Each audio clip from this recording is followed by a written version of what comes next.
Livro Nosso Lar, por Francisco Cândido Xavier, pelo Espírito André Luiz. 11. Notícias do plano. Desejaria meu generoso companheiro facultar-me observações diferentes nos diversos bairros da colônia, mas obrigações imperiosas chamavam-no ao posto. Terá você ocasião de conhecer as diversas regiões dos nossos serviços, exclamou bondosamente, pois, conforme vê, os ministérios do nosso lar são enormes células de trabalho ativo. Nem mesmo alguns dias de estudo oferecem ensejo à visão detalhada de um só deles. Não lhe faltará oportunidade, porém.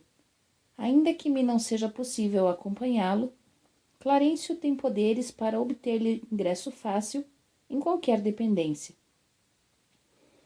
Voltamos ao ponto de passagem do aerobus, que não se fez esperar. Agora, sentia-me quase à vontade. A presença de muitos passageiros não me constrangia. A experiência anterior fizera-me benefícios enormes. Esfervilhava-me o cérebro de úteis indagações. Interessado em resolvê-las, aproveitei um minuto para valer-me do companheiro, quando possível. Lísias, amigo, perguntei. Poderá informar-me se todas as colônias espirituais são idênticas a esta? Os mesmos processos, as mesmas características? De modo algum. Se nas esferas materiais cada região e cada estabelecimento revelam traços peculiares, imagine a multiplicidade de condições em nossos planos. Aqui, tal como na Terra, as criaturas se identificam pelas fontes comuns de origem e pela grandeza dos fins que devem atingir. Mas importa considerar que cada colônia, como cada entidade, permanece em degraus diferentes na grande ascensão. Todas as experiências de grupo diversificam-se entre si e nosso lar constitui uma experiência coletiva dessa natureza. Segundo nossos arquivos, muitas vezes os que nos antecederam buscaram inspiração nos trabalhos de abnegados trabalhadores de outras esferas. Em compensação, outros agrupamentos buscam o nosso concurso para outras colônias em formação. Cada organização, todavia, apresenta particularidades essenciais. Observando que o intervalo se fazia mais longo, interroguei. Partiu daqui a interessante formação de ministérios? Sim, os missionários da criação de nosso lar visitaram os serviços de Alvorada Nova, uma das colônias espirituais mais importantes que nos circunvizinham, e ali encontraram a divisão por departamentos. Adotaram um processo, mas substituíram a palavra departamento por ministério, com exceção dos serviços regeneradores, que somente com o governador atual conseguiram elevação. Assim procederam, considerando que a organização em ministérios é mais expressiva, como definição de espiritualidade. Muito bem, acrescentei. E não é tudo, prosseguiu o enfermeiro atencioso. A instituição é eminentemente rigorosa no que concerne à ordem e à hierarquia. Nenhuma condição de destaque é concedida aqui a título de favor. Somente 4 entidades conseguiram ingressar, com responsabilidade definida, no curso de 10 anos, no Ministério da União Divina.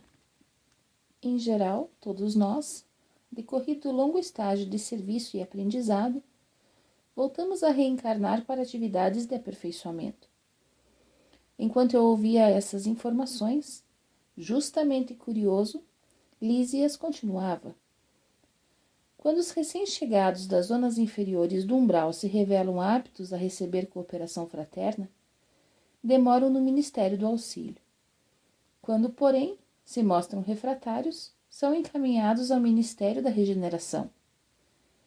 Se revelam proveito, com o correr do tempo, são admitidos aos trabalhos de auxílio, comunicação e esclarecimento, a fim de se prepararem com eficiência para futuras tarefas planetárias.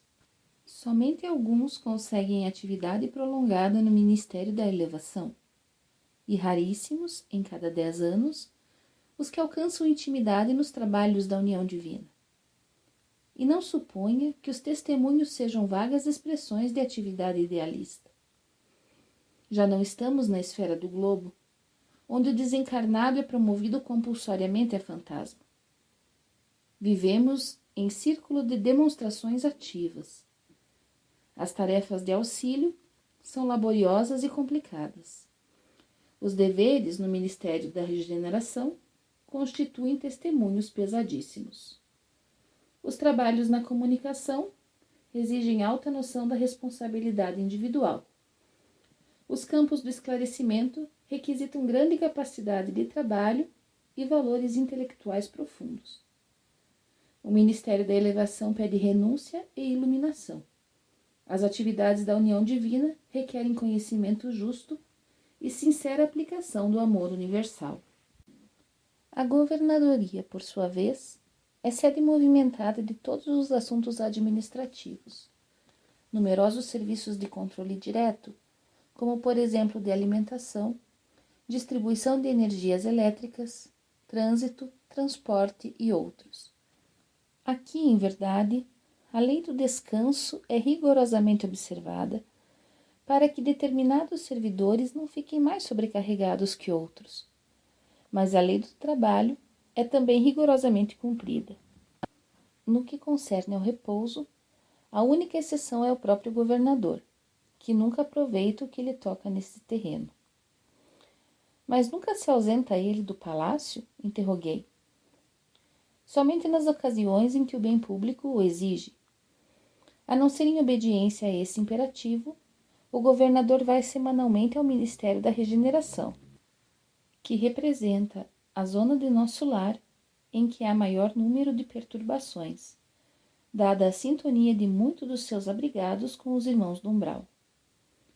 Numerosas multidões de espíritos desviados ali se encontram recolhidas.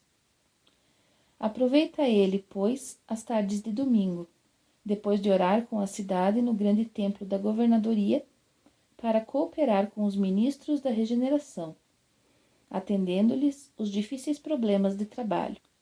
Nesse mistério, priva-se às vezes de alegrias sagradas, amparando desorientados e sofredores. Deixara-nos o aerobus nas vizinhanças do hospital, onde me aguardava o aposento confortador.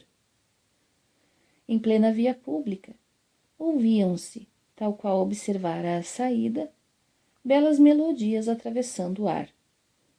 Notando minha expressão indagadora, Lise as explicou fraternalmente. Essas músicas procedem das oficinas, em que trabalham os habitantes de nosso lar. Após consecutivas observações, reconheceu a governadoria que a música intensifica o rendimento do serviço, em todos os setores de esforço construtivo. Desde então, ninguém trabalha em nosso lar sem esse estímulo de alegria. Nesse ínterim, porém, chegáramos à portaria. Atencioso enfermeiro adiantou-se e notificou. Irmão Lísias, chamam-no ao pavilhão da direita para serviço urgente. O companheiro afastou-se calmo, enquanto eu me recolhia ao aposento particular, repleto de indagações íntimas.